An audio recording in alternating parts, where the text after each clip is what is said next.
الله الرحمن الرحيم. الحمد لله رب العالمين، والصلاة والسلام على سيد الأنبياء والمرسلين. اللهم صل على سيدنا ومولانا محمد ماضي الجود والكرم وآله وبارك وسلم. أما بعد، فأعوذ بالله من الشيطان الرجيم. بسم الله الرحمن الرحيم. وإذ قال ربك للملائكة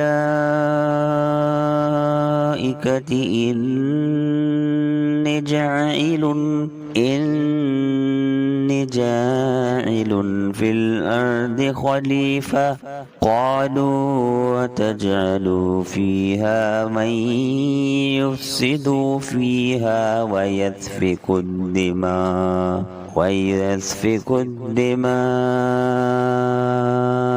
ونحن نسبح بحمدك ونقدس لك، قال إني أعلم ما لا تعلمون. صدق اللہ العظیم۔ ترجمہ کنز الایمان۔ اور یاد کرو جب تمہارے رب نے فرشتوں سے فرمایا میں زمین میں اپنا نائب بنانے والا ہوں، بولے کیا ایسے کو نائب کرے گا جو اس میں فساد پھیلائے اور خون ریزیاں کرے، اور ہم تجھے سراہتے ہوئے تیری تسبیح کرتے اور تیری پاکی بولتے ہیں۔ فرمایا مجھے معلوم ہے جو تم نہیں جانتے۔ تفسیر صراط الجنان۔ وَإِذْ قَالَ رَبُّكَ لِلْمَلَائِكَةِ، اور جب تمہارے رب نے فرشتوں سے فرمایا۔ حضرت آدم علیہ السلام اور فرشتوں کے واقعات پر ضمنی تفسیر سے پہلے ایک مرتبہ آیات کی روشنی میں واقعہ ذہن نشین کر لیں۔ واقعے کا خلاصہ، اللہ تعالیٰ نے حضرت آدم علیہ السلام کی تخلیق سے پہلے فرشتوں سے فرمایا کہ میں زمین میں ایک خلیفہ بنانے والا ہوں۔ اس پر فرشتوں نے عرض کی اے اللہ عز و جل، کیا تو زمین میں اس کو نائب بنائے گا جو اس میں فساد پھیلائے گا اور خون بہائے گا، حالانکہ ہم ہر وقت تیری تسبیح و تحمید کرتے ہیں، یعنی تیری خلافت کے مستحق ہم ہیں۔ اللہ تعالیٰ نے فرمایا جو مجھے معلوم ہے وہ تمہیں معلوم نہیں۔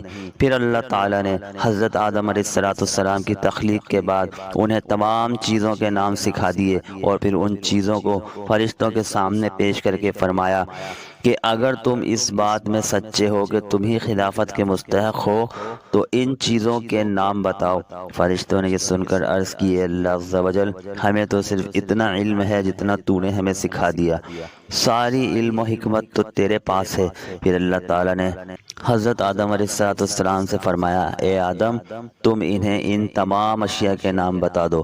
جب حضرت آدم علیہ السلام نے انہیں ان اشیاء کے نام بتا دیے تو اللہ تعالیٰ نے فرمایا اے فرشتو، کیا میں نے تمہیں نہ کہا تھا کہ میں آسمانوں اور زمین کی تمام چھپی چیزیں جانتا ہوں، اور میں تمہاری ظاہری اور پوشیدہ باتوں کو جانتا ہوں۔ انی جاعل فی الارض خلیفہ، میں زمین میں اپنا نائب بنانے والا ہوں۔ خلیفہ اسے کہتے ہیں جو احکامات جاری کرنے اور دیگر اختیارات میں اصل کا نائب ہوتا ہے۔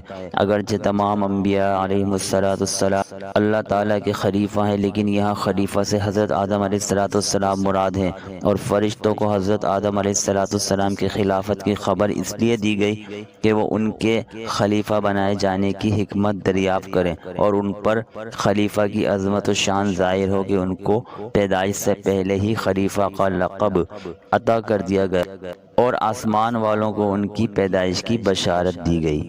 فرشتوں سے مشورے کے انداز میں کلام کرنے کا سبب، یاد رہے کہ اللہ تعالیٰ اس سے پاک ہے کہ اس کو کسی سے مشورے کی حاجت ہو۔ البتہ یہاں خلیفہ بنانے کی خبر فرشتوں کو ظاہری طور پر مشورے کے انداز میں دی گئی۔ اس سے اشارتاً معلوم ہوا کہ کوئی اہم کام کرنے سے پہلے اپنے ماتحت افراد سے مشورہ کر لیا جائے تاکہ اس کام سے متعلق ان کے ذہن میں کوئی خلش ہو تو اس کا ازالہ ہو جائے، یا کوئی ایسی مفید رائے مل جائے جس سے وہ کام مزید بہتر انداز سے ہو جائے۔ اللہ تعالیٰ نے اپنے حبیب صلی اللہ تعالیٰ علیہ وآلہ وسلم کو بھی صحابہ کرام رضی اللہ تعالیٰ عنہم سے مشورہ کرنے کا حکم دیا، جیسے کہ سورہ آل عمران میں ارشاد باری تعالیٰ ہے وَشَاوِرْهُمْ فِي الْأَمْرِ، اور کاموں میں ان سے مشورہ لیتے رہو۔ اور انصار صحابہ کرام رضی اللہ تعالیٰ عنہم کا وصف بیان کرتے ہوئے ارشاد فرمایا کہ وَأَمْرُهُمْ شُورَى بَيْنَهُمْ، اور ان کا کام ان کے باہمی مشورے سے ہے۔ حضرت انس بن مالک رضی اللہ تعالیٰ عنہ سے روایت ہے کہ نبی کریم صلی اللہ تعالیٰ علیہ وسلم نے ارشاد فرمایا جس نے استخارہ کیا وہ نامراد نہیں ہوگا، اور جس نے مشورہ کیا وہ نادم نہیں ہوگا، اور جس نے میانہ روی کی وہ کنگال نہیں ہوگا۔ اتجعل فیہا من یفسد فیہا، کیا تو زمین میں اسے نائب بنائے گا جو اس میں فساد پھیلائے گا؟ اس سے اپنے تعجب کا اظہار اور خلیفہ بنانے کی حکمت دریافت کرنا تھا، اور انسانوں کی طرف فساد پھیلانے کی جو انہوں نے نسبت کی تو اس فساد کا علم انہیں یا تو صراحت کے ساتھ اللہ تعالیٰ کی طرف سے دیا گیا تھا، یا انہوں نے لوح محفوظ سے پڑھا تھا، اور یا انہوں نے جنات پر قیاس کیا تھا، کیونکہ وہ زمین پر آباد تھے اور وہاں فسادات کرتے تھے۔ فرشتے کیا ہیں؟ فرشتے نوری مخلوق ہیں، گناہوں سے معصوم ہیں، اللہ تعالیٰ کے معزز و مکرم بندے ہیں، کھانے پینے اور مرد یا عورت ہونے سے پاک ہیں۔